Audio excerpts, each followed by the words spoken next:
আসসালামু আলাইকুম। কোড পাইছেন, নেটটা বন্ধ করে দেন, হয়ে থাকবে। হ্যাঁ, এটা উপরেরটা আসসালামু আলাইকুম প্রিয় বন্ধুরা, কেমন আছেন? সকলকে পবিত্র ভাই রমজানের শুভেচ্ছা।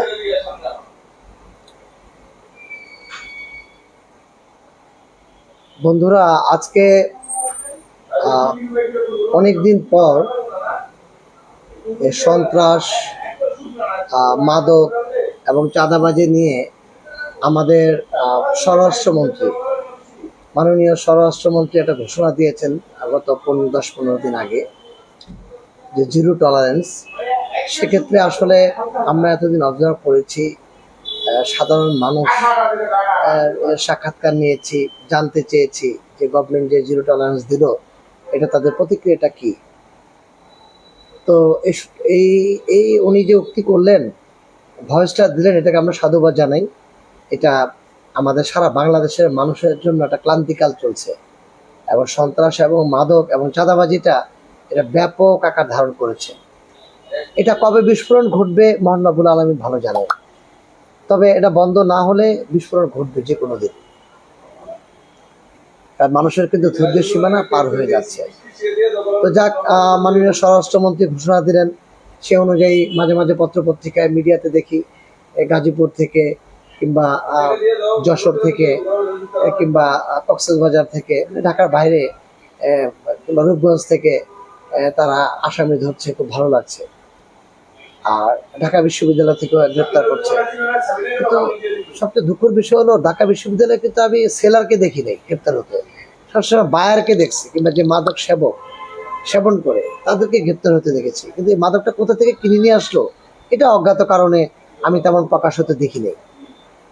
যাক, সারা বাংলাদেশ নিয়ে তো ভাবার আসলে সময় আমাদের না, এটা বিজ্ঞ ব্যক্তিরা ভাববে, যারা মন্ত্রী হয়েছেন, যারা এই দেশ নিয়ে ভাবছেন, কিংবা যারা গভর্নমেন্টের আমলা মহোদয় আছেন, তারা এগুলো নিয়ে ভাববেন। আমরা সাধারণ মানুষ অস্বল্প জিনিস নিয়ে ভাবাটাই উত্তম মনে করি।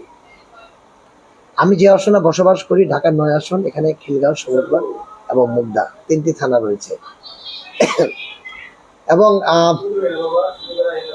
আমি স্বাধীনতা যুদ্ধের পরে, স্বাধীনতা যুদ্ধ আমি দেখিনি, শুনেছি। এই পর্যন্ত, অর্থাৎ 2026 সাল পর্যন্ত, গত 1.5 বছরে যে পরিমাণ মাদক এবং সন্ত্রাস সয়লাভ করেছে, ঢাকার 9 আসনে তো মাদকের জন্য মনে হয় যে সন্ধ্যার পর তো অনেকে হাঁটতেই পারে না, অভিযোগ রয়েছে, হাঁটতেই পারে না। বাসার সামনে দিয়ে, নিজের বাসার সামনে আরেক লোকে মাদক ব্যবসা করছে, মাদক বিক্রি করছে। তো এটা কখনোই দেখে নাই। জনৈক ব্যক্তি আমাকে বললেন যে ভাই, এটা আমি আগে কখনো দেখি নাই, এটা আমি এই প্রথমেই দেখলাম। ঠিক আছে,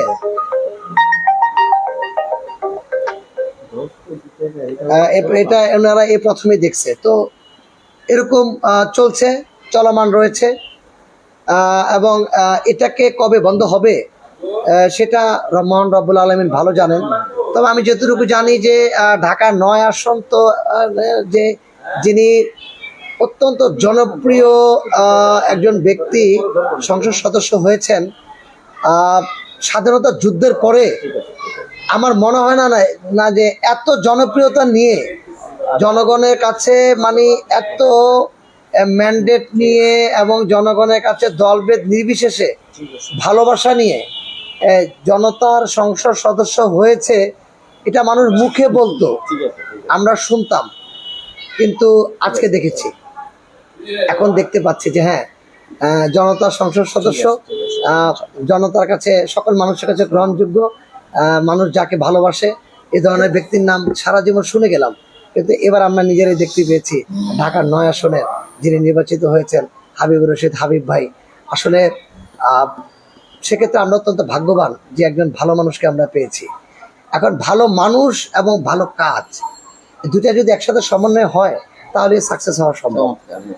তাহলে এখন আমরা এই যে স্বরাষ্ট্রমন্ত্রী যে ঘোষণা দিল, তার পরিপ্রেক্ষিতে ফেসবুকে বিভিন্ন ব্যক্তিদেরকে লিখতে দেখছি, কিন্তু আমি জোরালোভাবে সকল যারা নেতৃবৃন্দরা আছেন তাদের মুখ থেকে আমি ওইভাবে শুনি নাই যে জিরো টলারেন্স এটা পালন করতে হবে, মানতে হবে। তা আমি আশা করি আর কি বের হবে। কিন্তু আমাদের ঢাকার নয় কিন্তু সেই অ্যাক্টিভিটিসটা নাই। আমি জনতার সংসদ সদস্য হাবিবুর রশিদ হাবিব ভাই, আমি আপনার প্রতি দৃষ্টি আকর্ষণ করছি যে ঢাকার 9 আসনে কিন্তু মাদকের সয়লাভ হয়ে গেছে, ঘামাচির মতো। ছোটকালে যেমন শরীরে ঘামাচি উঠতো না, সেরকম মাদকের সয়লাভ হয়ে গেছে। এমন ব্যক্তিরা এসে আমার কাছে বলেছে যে যারা কোনোদিন স্বাধীনতা যুদ্ধের পরে তার বাড়ির সামনে এভাবে মাদক বিক্রি করতে দেখে নাই, এভাবে বিক্রি করছে। আমার এক বন্ধু আমাকে টেলিফোন করে বলল যে বন্ধু, সন্ধ্যার পর একটু আমাদের বাসার সামনে আসিস, একটু দেখে যাস কি অবস্থা। এখন এগুলো তো কখনো শুনি নাই, আমি শুনি নাই কখনো। হয়তো এখন কমিউনিকেশন ডেভেলপ হয়েছে, প্রয়োজন মনে করেছে এগুলো নিয়ে আমরা কথা যেহেতু বলি, সেহেতু চিন্তা করেছে যে ওরা যেহেতু কথা বলে তাহলে ওদের সাথে আমি একটু কথা, মানে আমরা মনে প্রাণে চাচ্ছি এবং মনে প্রাণে বিশ্বাস করি যে সন্ত্রাস, মাদক এবং চাঁদাবাজি যদি আমরা নিয়ন্ত্রণ করতে চাই, ঠিক আছে, আমাদের সামনের দিকে এগিয়ে যেতে হবে, ঠিক আছে। ইয়া ছাড়া জনাব হাবিবুর রশিদ হাবিব ভাইকে বলবো যে ভাই, আপনি দয়া করে ঢাকার 9 আসনের একটা বিশাল ইনিশিয়েটিভ নেবেন এবং প্রত্যেকটা পাড়ায় মহল্লায় যে সকল নেতাকর্মীরা আছে সকলকে একত্রিত করে সজাগ থাকতে বলবেন। আমরা সাধারণ মানুষ যারা আছি আমরা আপনার সাথে আছি, আমরা সার্বিক সহযোগিতা করব। ঢাকার 9 আসনকে স্বরাষ্ট্রমন্ত্রী যে 0 টলারেন্স বলেছেন, আমাদের কাজ হলো গভর্নমেন্টকে সহযোগিতা করা। আমরা যদি সহযোগিতা না করি একার পক্ষে কখনোই সম্ভব না। আমরা আপনার নির্বাচনে আমরা যেভাবে সাধারণ মানুষ সহযোগিতা করছিলাম, আমি আপনাকে বললাম, আমি আপনাকে কথা দিলাম, আমরা শিবাইবাগ এলাকাবাসী সুখে দুঃখে পাশাপাশি একটা স্লোগান সামনে রেখে আমরা কিন্তু আমাদের পদযাত্রা শুরু করেছিলাম শিবাইবাগ সোসাইটি থেকে। তারপর আমরা আসলাম খিলগাঁও এলাকাবাসী সুখে দুঃখে পাশাপাশি। এখন আমি বলতে চাই ঢাকা 9 এলাকাবাসী সুখে দুঃখে পাশাপাশি, আমরা সকলে সুখে দুঃখে পাশাপাশি থাকবো। এই দেশ থেকে আমরা যদি আগামীর বাংলাদেশকে সুন্দর বাংলাদেশ হিসেবে দেখতে চাই, সুন্দর বাংলাদেশ হিসেবে গঠন করতে চাই, আমাদের সন্তানদেরকে একটু সুন্দর পরিবেশ উপহার দিতে চাই, তাহলে আমাদের সকলকে কাঁধে কাঁধ মিলিয়ে এবং হাতে হাত মিলিয়ে সন্ত্রাস, মাদক এবং চাঁদাবাজিকে বন্ধ করতে হবে। এটা বন্ধ করতে পারলেই মাদকের পাশাপাশি ভাই যে এই কিশোর গ্যাং এবং এই যে সন্ত্রাসের মধ্যে, মাদকের মধ্যে এবং চাঁদাবাজি, এগুলো কিন্তু করছে মূলত কিশোর গ্যাংয়ের মাধ্যমে। হ্যাঁ, এবং অলিতে গলিতে কিশোর গ্যাং ডেভেলপ হয়ে গেছে। এখন কেউ বলবে আমার ভাতিজা, কেউ বলবে আমার ভাগিনা, কেউ বলবে আমার সন্তান। এগুলাকে দেখতে হবে, স্ট্রিক্টলি দেখতে হবে। এবং সন্ধ্যার পর থেকে প্রত্যেকটা পাড়ায় মহল্লায় আমি অনুরোধ করব সকলকে সজাগ থাকবেন। আপনার বাসার গলিতে কারা আড্ডা দিচ্ছে, ওরা কারা। যদি এই মুহূর্তে একত্রিত হতে না পারেন, মনে রাখবেন এক সময় আমি তো আরো ভয়াবহ আপনাদের প্রয়োজনে আমরা আসবো না। যদি আমরা সাফারার হই, আপনাদের প্রয়োজনে আমরা আসবো না। ঘরে হাত গুটায় বসা থাকার সময় নাই। যদি সরকারকে সহযোগিতা করতে চান, দেশকে ভালোবাসেন, দেশের মাটি ও মানুষকে ভালোবাসেন, 71কে বিশ্বাস করেন, বাংলাদেশ নামে একটা দেশকে বিশ্বাস করেন, লাল সবুজ পতাকাকে বিশ্বাস করেন, আমি বিশ্বাস করি আমাদের সকল মানুষকে দেখেন, আমাদের পূর্বের প্রজন্ম, আমাদের ভাইরা, হ্যাঁ, এই 52, 71 এই নিজের জীবন উৎসর্গ করে দিয়ে শহীদ হয়ে গিয়েছিল, একটা স্বাধীনতা অর্জন করে দিয়ে গিয়েছিল। বাংলাদেশ আমি একটা দেশ হয়েছে, একটা লাল সবুজ পতাকা পেয়েছি, একটা সংবিধান পেয়েছি। আমরা কি এই জিনিসটাকে সম্মানিত রাখতে পারবো না? আমরা কি এই দেশে শান্তি বিরাজ করতে পারবো না? স্বাধীনতা 56 বছর পর আমার মতন একজন ব্যক্তি এক লাইভে এসে কথাগুলো বলতে হয়, আমার নিজের কাছে নিজের লজ্জা লাগে। এগুলা যখন বলি খুব খারাপ লাগে, আমার কাছে লজ্জা লাগে এসব বলতে। যাই হোক, সব কিছু লজ্জা শরম ভেঙেই বললাম।